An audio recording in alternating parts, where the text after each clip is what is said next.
আসলে ত্রাণের জন্য একটি হাহাকার রয়েছে কুড়িগ্রামের, বিশেষ করে চর অঞ্চল যেগুলো রয়েছে, সেই চর অঞ্চল গুলোতে কিন্তু হাহাকার রয়েছে এই ত্রাণের জন্য, এবং সেখানকার মানুষজন সেখানে কিন্তু ত্রাণ বিতরণ করা হচ্ছে।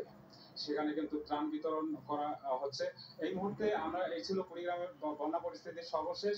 এখন আমরা জামালপুরের বন্যা পরিস্থিতি জানতে সেখানকার সহকর্মী জাহাঙ্গীর আলমের কাছে যাচ্ছি।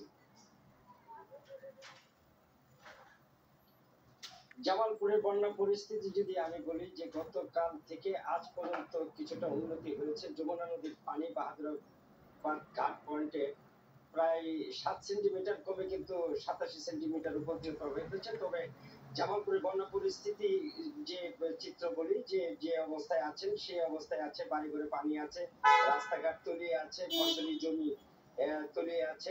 জামালপুরের আমি আছি এখন ইসলামপুর উপজেলায়। ইসলামপুর উপজেলায় আপনাকে যদি একটু দেখাই, যে একটি রাস্তা কিন্তু পানিতে তলিয়ে গেছে এবং যোগাযোগ ব্যবস্থা এই ইসলামপুরের বেশ কয়েকটি এলাকায় কিন্তু বিচ্ছিন্ন হয়ে রয়েছে।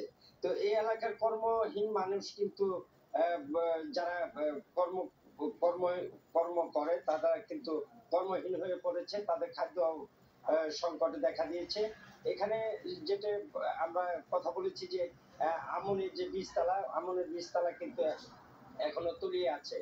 এবং এই এলাকার আমি যে যমুনা তীরবর্তী এলাকার 4টি ইউনিয়ন, চিনাডুলি, নোয়ারপাড়া, সাপধরি এবং পাতসী ইউনিয়নের প্রায় 20,000 মানুষ কিন্তু পানিবন্দী অবস্থায় আছে।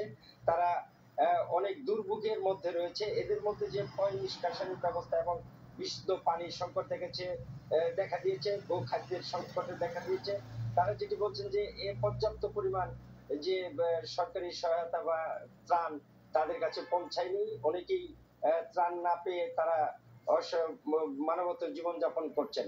তো এই এলাকার মানুষের সাথে কথা বলে যেটা জেনেছি, এইখানে পানি বন্দি অবস্থায় থাকায় তারা উঁচু রাস্তায় এবং স্কুলে যারা আশ্রয় নিয়েছেন, তারা পশু গরু ছাগল নিয়ে তারা আশ্রয় নিয়েছেন এবং তাদের অনেক মানবত জীবনযাপন করতে হচ্ছে। আমি পানি উন্নয়ন বোর্ডের সাথে কথা বলেছি। তারা যেটি আমাকে জানিয়েছেন, যে 4 থেকে 5 দিনের মধ্যে এই পানি নামতে পারে এবং ধীরে ধীরে পানি কমে যাবে। তো জামালপুরের ইসলামপুর থেকে আমার কাছে এই ছিল সর্বশেষ। হাটহাজারী উপজেলা স্বাস্থ্য কমপ্লেক্স এক স্বাস্থ্যমন্ত্রীর খবর শুনেই